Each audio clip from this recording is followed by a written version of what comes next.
Hi, today I'm making a peach crisp. This is a perfect dessert. It takes about 15 minutes to prepare, 15 minutes to cook, and you begin with four fresh peaches. You can leave the skin on or peel it off. In my case, I did peel the peaches. These four medium-sized peaches make about 2 cups of fresh peaches, and I just set those aside.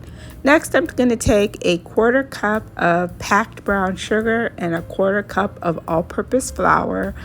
I'm also going to add to that a 1/2 teaspoon of cinnamon and a 1/4 teaspoon of table salt, and a 1/2 cup of rolled oats.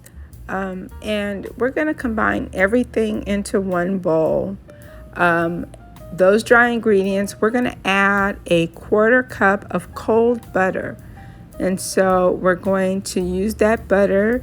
We can take a fork and actually just sort of smash the butter, or if you have, a tool that will do that as well. The goal is to combine the oats, brown sugar, cinnamon, and salt all together with the butter until it looks crumbly like this. Next, I am taking the sliced peaches and transferring them to a ungreased casserole dish.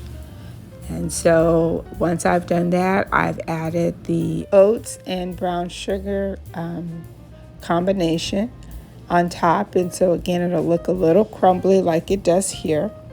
I'm going to bake that in a preheated oven at 400 degrees for 15 to 20 minutes.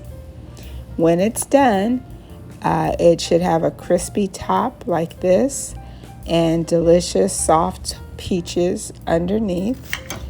You can serve it with ice cream or have it alone, but that is a peach crisp.